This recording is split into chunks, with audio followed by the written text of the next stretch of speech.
शुरू किया जाए। जैसा कि आप लोग जानते हैं 13 तारीख को हमारी लोक अदालत है, 13 दिसंबर। इस लोक अदालत में आप सबका सहयोग हमें मिले। ये सहयोग इसलिए जरूरी है कि हम बहुत जगह नहीं जा सकते, दूरस्थ स्थान पर नहीं जा सकते और ना ही लोगों को बुला सकते हैं। पंचायत में हो, पंचायत के मूल से दूर जो मेरठ का जिला है या गाँव है, वहाँ तक हमारी बात पहुँचे। इसके लिए आपका सादर अभिनंदन करता हूं और आभार भी व्यक्त करता हूं। हमारा जो डीएलएसए कार्यक्रम है वह 2 तरह से काम करता है। एक तो लोक अदालतें करता है, दूसरा मीडिएशन प्रोग्राम को ऑर्गेनाइज करता है, जिसमें भी वैवाहिक है, एमएससी की है, दुर्घटना से संबंधित है, जो लैंड एक्विजिशन जो लोगों के जिनको चालान करते हैं वो आकर के यहाँ हम लोगों से मिल सकते हैं या संबंधित कोर्ट में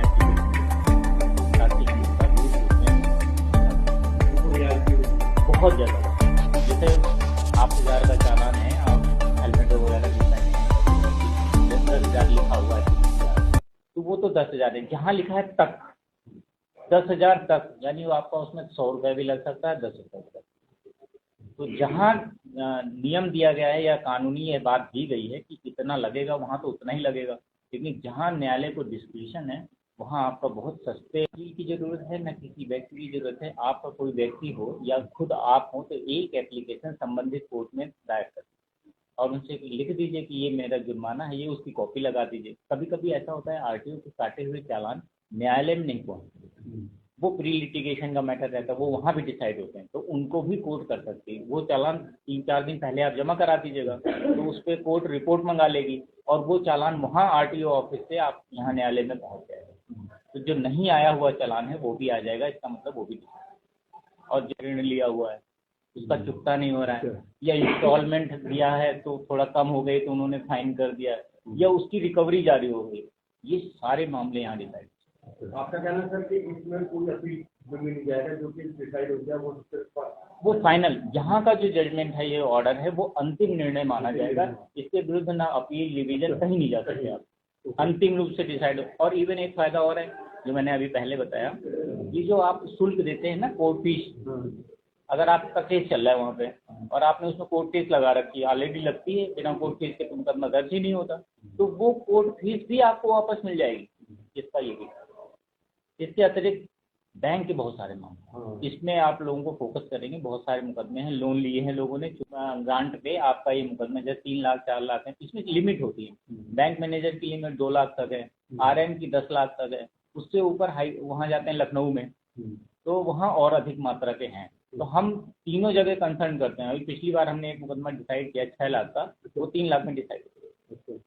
तो हमें कंसर्न करने का पार्टी आती है, हम बैंक के साथ मैनेज करते हैं। तो मान लीजिए कोई किसान है और उसने कोई लोन लिया हुआ है और लोन वो चुकता नहीं कर पा रहा है, कर्ज में डूबता जा रहा है, तो क्या वो भी इससे के अदालत में? हाँ, इस तरह के लाभ वो ले सकता है। और साथ साथ एक बात और होती है, ऐसे लोन के लिए कभी कभी गवर्नमेंट की कोई स्कीम जारी करती है, वो ये कहती है कि हम किसानों के इतने % तक लोन कितनी सीमा तक माफ़ कर सकते हैं, तो वो तो होते ही होते हैं। साथ में इसके अतिरिक्त जहाँ तक मैंने बताया आपको कि 2 लाख तक के हैं अगर, तो आरएम खुद ही कर देगा, 10 लाख तक का है आरएम कर देगा। बाकी रीजनल के जो ऑफिस से बड़े हैं उनके पास पावर रहती है। तो हमारे यहाँ इस लोक अदालत में छोटे से लेकर के बड़ा अधिकारी तक यहाँ मौजूद रहता है, फ़ोन से कंसर्न करते हैं, वो वहाँ से बता देता है कि इतने में हमारा सेटलमेंट हो सकता है, इससे कम नहीं होगा और आपका सेटलमेंट हो जाएगा। सर आपका कहना है ज़्यादा से ज़्यादा लोग आए और इसका फायदा, बहुत फ़ायदा मिलेगा और ज़्यादा से ज़्यादा लोग जाए। इसीलिए मैंने आप सबको बुलाया कि इस प्री बार्गेनिंग में ऐसा होता है, बार्गेन का मतलब होता है कि सौदा करना, लेकिन ये वह सौदा नहीं होता है। ये सौदा हम लोग करते हैं पार्टी से। जैसे मान लीजिए किसी के साथ किसी छेड़छाड़ हो गई, 354 का मामला बन गया, गंभीर मामले नहीं, हत्या डकैती के मामले इसमें इंक्लूड नहीं है, लेकिन 7 साल तक के सजा के हैं वो इन इंक्लूड किए गए हैं। तो दूसरा पक्ष कहता है कि मेरे से तो गलती हो गई है, मुझे माफ़ कर। दूसरा भी सोचा कि चलो ठीक है यार, इससे गलती हो गई। तो दोनों की ये जो हमारे यहाँ होता है ये तो कोर्ट में भी हो जाएगा। तो फ़ायदा क्या है, यहाँ जो फ़ायदा सबसे बड़ा है उसमें कोर्ट फीस वापस हो जाती है जो आपने कोर्ट में दिया है।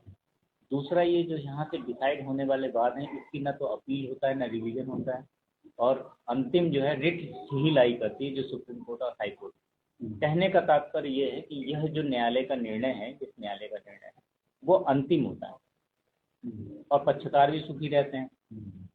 यहाँ वो शर्तें नहीं होती हैं जो कोर्ट में केस में दाखिल करते हैं कि हमें ये बल्कि यहाँ पक्षकारों से मिल करके आपसी सहमति के आधार पर जो शर्तें नियुक्त कर तय करते हैं, उन्हीं तय आधारों पे हम इस बात को, तो सबसे बड़ी बात है पक्षकारों के आधार पे, उनके निर्णय के आधार पे उनकी बात को लेते हुए सुलह समझौता है।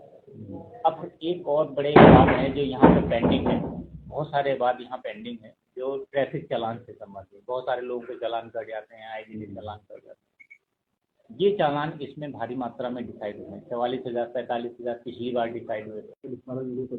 बिल्कुल बिल्कुल, बहुत अच्छा सवाल पूछा है। इसमें जो समनीयवाद है, जैसे पहले हमारे सीआरपीसी चलती थी, आज बीएनएसएस चलता है, तो सीआरपीसी में एक धारा है 320, उसमें केस लिखे हुए हैं, तो वो सूची बनी हुई है पूरी, वो सारे केस इसमें डिसाइड हो जाएंगे, उनको समनीयवाद कहते हैं। समन दो तरीके से हो सकते हैं, पक्षकार दोनों, जैसे 323 5-4 का मुकदमा है, छोटा मुकदमा होता है, उस मुकदमे में एक ने कहा भाई हमसे गलती हो गई, दूसरे ने कहा ठीक है भाई पड़ोसी हैं, रहेंगे साथ साथ, तो दोनों लोग आपस में मिल करके उसे डिसाइड करते हैं, कोर्ट उसको मान लेगी और आपका दावा वो खत्म हो जाएगा। तो ये क्रिमिनल केस जो समनीयवाद में प्रकृति के हैं वो खत्म हो जाएगा। अशमनीयवाद भी खत्म हो सकते हैं न्यायालय की अनुमति से, बस उसमें न्यायालय इन्वॉल्व रहता है। न्यायालय इसलिए इन्वॉल्व करते हैं कहीं ऐसा ना हो किसी के साथ पक्षपात हो जाए, तो इस तरह के बात उसमें हो सकते हैं। स्टाम्प, और भी बहुत सारे एग्जाम्पल हैं, जैसे स्टाम्प वाद है, रिवेन्यू वाद है, 34 का म्यूटेशन नहीं होता, राजस्व न्यायालय में बहुत दिन तक, जहाँ 7 साल की सजाए 1 महीने की। राष्ट्रीय लोक अदालत से कुछ मामले ऐसे ऐड ऑन भी किए गए हैं, जैसे आपने बताया कि तमाम ऐसे मसले हैं जो पहले से भी होता है, लेकिन इस जो डिजिटल को लेकर के तमाम तरह के मामले सामने आते हैं, तो उसको लेकर के भी हाँ, डिजिटल मुकदमे में, क्योंकि वादों के अंतर्गत एक इलेक्ट्रॉनिक भी शब्द जोड़ा गया है, तो जो पहले इलेक्ट्रॉनिक वर्ड नहीं था, ये 2000 के प्रौद्योगिकी अधिनियम के अंतर्गत एक अमेंडमेंट हुआ, इसमें हम लोगों ने ये मामले भी जोड़े हैं, तो जो उसके मामले डिजिटाइजेशन के या उससे संबंधित डिजिटल लोक अदालत से मिलने वाले जितने भी लाभ हैं, इसकी पूरी जानकारी मतलब आम आदमी किस तरीके से प्राप्त कर सकता है? क्या कोई डिजिटल वेबसाइट भी है? हाँ, हमारी एक DLHA की साइट है, फिर सालसा की साइट है और नालसा का है। 1500 है, 15-1001 एक फ्री टोल फ्री नंबर है, उसमें अगर आप कोई कंप्लेंट दर्ज कराते हैं तो वो कंप्लेंट सीधे हमारे पास आ जाती है, पोर्टल पे मौजूद होती है, हम रोज़ उसका डिस्पोजल करते हैं, तो इस तरह से हम उसको डिस्पोज कर सकते हैं। या वो यहाँ आकर हमारे यहाँ आवेदन दे सकता है किसी भी मामले, जो डिस्ट्रिक्ट कोर्ट से संबंधित किसी भी तरह के मामले हैं, चाहे वो रेवेन्यू से संबंधित हो, चाहे फौजदारी से संबंधित हो, चाहे सिविल से संबंधित हो, तो वो हम यहाँ पे फाइल मंगवा लेते हैं, उनका वाद और प्लेंट मंगवा लेते हैं और यहाँ दोनों को बैठा करके अपने मामले राष्ट्रीय लोक अदालत कब से कब तक रहेगी, कितने दिन तक राष्ट्रीय लोक अदालत रहेगी और इसमें उद्देश्य क्या है? राष्ट्रीय लोक अदालत एक त्यौहार की तरह है, ये पूरे देश में एक समय से स्टार्ट होती है, यानी सुबह 10 बजे से लेकर के 5 बजे तक एक ही दिन एक ही समय पर स्टार्ट होती है। इसमें जो ज़्यादातर मुकदमे हैं वो मैंने अभी आपको डिस्कस किया है, सुलह समझौते वाले और समनीयवाद इसमें सम्मिलित किए जाते हैं।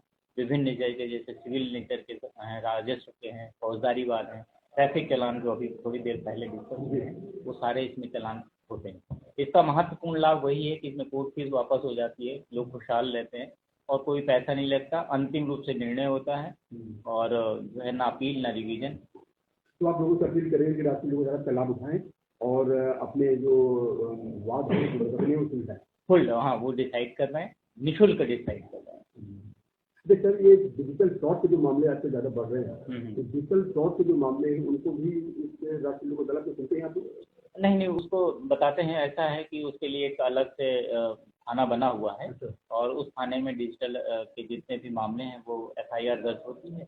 FIR दर्ज करने के बाद उसमें विवेचना होती है और ये यहाँ लागू नहीं होता, क्योंकि जो है यहाँ पे वो दावे हैं जिनकी एक सूची बनी हुई है, तो वो उसमें सम्मिलित नहीं है। लेकिन अगर 2 पक्षकार हो गए हैं और सुलह से उसको डिसाइड कराना चाहते हैं, तो वो कहेगा कि गलती से मेरे उसमें पहुंच गए हैं अकाउंट में, मैं वो देने को तैयार हूँ, तो नो डाउट मामले डिसाइड। लगभग कितना आंकड़ा है इनका जो होना है? कोर्ट से हमने पिछली बार 47,000 मुकदमे डिसाइड किए और 3 लाख कुल मिलाकर के हुए थे, तो 3 लाख मुकदमे हैं, तो इससे ज़्यादा ही करेंगे, लगभग 4-4.5 लाख मुकदमे इस बार हम डिसाइड करेंगे।